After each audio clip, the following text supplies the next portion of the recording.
Hi అండి, ఇంట్లోనే tasty and సింపుల్గా దొండకాయ కర్రీ ఎలా ప్రిపేర్ చేయాలో ఇప్పుడైతే చూసేద్దాం.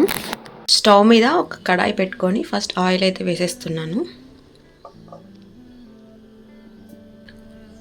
1/2 స్పూన్ జీలకర్ర లైట్గా ఫ్రై అయ్యాక ఆనియన్ అండ్ పచ్చిమిర్చి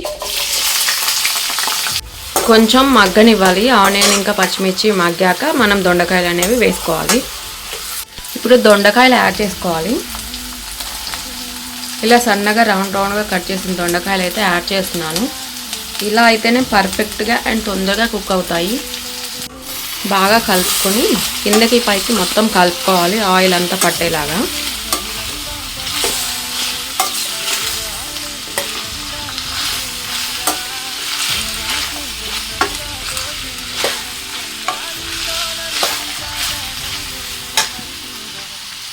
కొద్దిగా పసుపు వేసుకొని బాగా కలుపుకోవాలి. ముక్కలు తొందరగా మగ్గడం కోసం నేనైతే కొంచెం సాల్ట్ యాడ్ చేస్తున్నాను. లాస్ట్కి మళ్ళీ మన టేస్ట్ తగినంత సాల్ట్ యాడ్ చేసుకోవచ్చు. మూత పెట్టేసి బాగా మగ్గనివ్వాలి. మూత తీసేసి బాగా కలుపుకోవాలి. మళ్ళీ చూడండి, తొందరగా మగ్గుతున్నాయి. మీరు కూడా ట్రై చేయండి. ఇలా ఫస్ట్ స్టార్టింగ్లో మనం కొంచెం సాల్ట్ వేసుకున్నామంటే ఏ కర్రీ అయినా తొందరగా మగ్గుతుంది అండ్ తొందరగా అవుతుంది కూడా కర్రీ అయితే. 1/2 స్పూన్ అల్లం వెల్లుల్లి పేస్ట్ వేస్తే కర్రీ టేస్ట్ అండ్ స్మెల్ కూడా చాలా బాగుంటుంది. మధ్య మధ్యలో ఇలా కలుపుతూ ఉండండి, ఎందుకంటే మళ్ళీ అడుగు అంటేస్తుంది. నాకు ఇప్పటికే ఉడికిన స్మెల్ అండ్ అల్లం వెల్లుల్లి పేస్ట్ వేసాం కదా, సో ఆ స్మెల్ అంతా కూడా గుమగుమలాడుతుంది. 2 స్పూన్స్ కారం,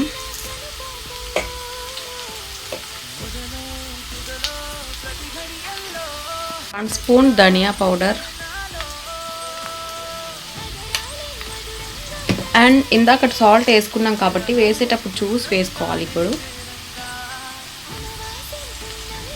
అన్నిటినీ బాగా కలిపేసుకొని వేసుకున్నవి అన్నీ కూడా మంచిగా ముక్కలకు పట్టేలాగా బాగా కలిపేసుకోవాలి. ఒక 5 మినిట్స్ ఇలా వదిలేసి ఫైనల్గా కొన్ని వాటర్ పోసుకోవాలి. ఇప్పుడు వాటర్ యాడ్ చేసుకోవాలి. కొన్ని వాటర్ ఎక్కువ వద్దు, ముక్కలన్నీ కూడా మునగాల్సిన అవసరం లేదు. లైట్గా కొన్ని వాటర్ యాడ్ చేసుకొని బాగా కలిపేసుకోవాలి. సో ఈ విధంగా మొత్తం కూడా కర్రీ అంతా కలిపేసుకొని మూత పెట్టేసుకొని ఒక 5 మినిట్స్ ఉడకనివ్వాలి.